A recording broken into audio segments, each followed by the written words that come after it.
Just above the spine is the human brain's most ancient part. The want center kept our ancestors alive when food ran out. Now, it's Jean-Luc Jossua's only hope of escaping death. In animals, this part of the brain evolved around the time of the dinosaurs, before mammals existed. It's hardwired to beat starvation.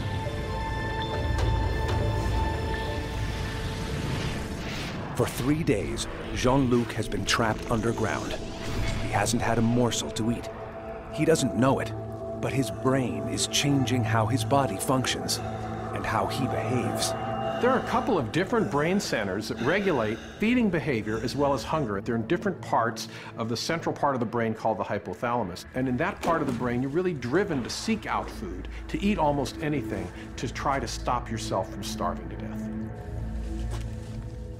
To drive Jean-Luc's search for food, his brain first releases a hormone, orexin. Orexin comes in tiny doses, but it has a profound effect. This hormone makes us more alert, improves our muscle efficiency, making us better hunters. It even sharpens our problem-solving skills. For days, Jean-Luc scours the caves. He finds water, but nothing to eat. He starts to fear the worst.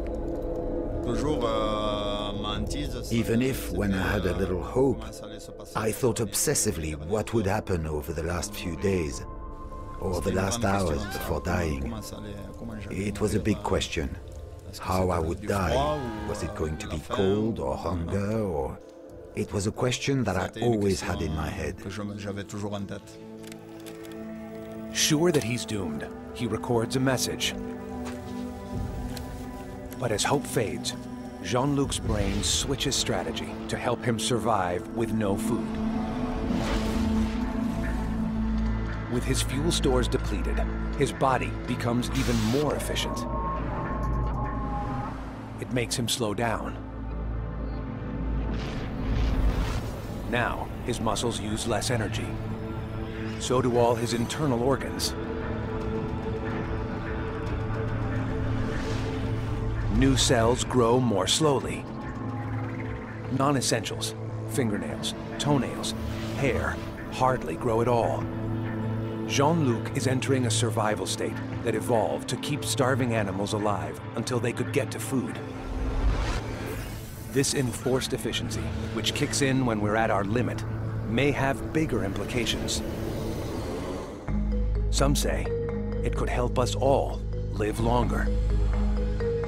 In a recent trial, researchers compared semi-starved rats to those fed a normal diet.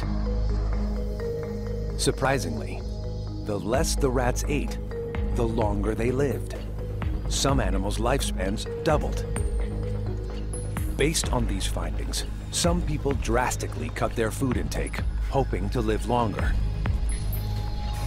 The average American adult consumes almost 4,000 calories a day. Brian Delaney eats half that.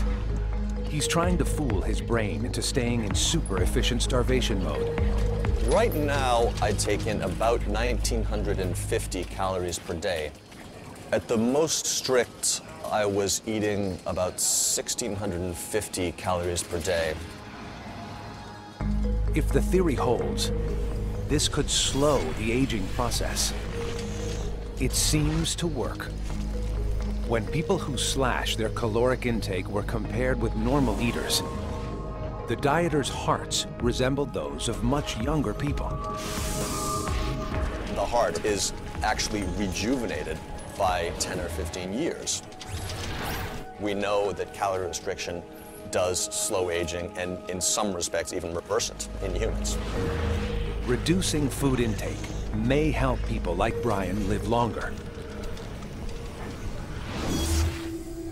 Right now, a starved brain is keeping Jean-Luc Jossua alive. But he's gone 3 weeks without food, more than even his slowed metabolism can stand. Jean-Luc's brain adopts a final, desperate plan. His brain orders Jean-Luc's body to eat itself. A hormone from his brain signals his liver, triggering the release of chemicals. These chemicals have already broken down body fat. Now, they start ripping apart protein, Jean-Luc's muscles, a last-ditch source of energy. So a typical non-obese individual would have 130,000 to 160,000 calories stored as fat. Only about 54,000 calories stored in muscle. And only half of that 54,000 calories is available for energy, because once you've lost half of the protein in your body, it's no longer compatible with life. Simply speaking, when your body consumes half your muscle cells, the game is up. But a brain desperate for fuel holds nothing sacred.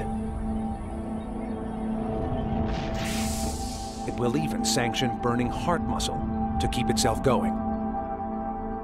So you have to start eating the protein in your body, literally eating it up to produce the sugar that's needed by the brain and the red blood cell.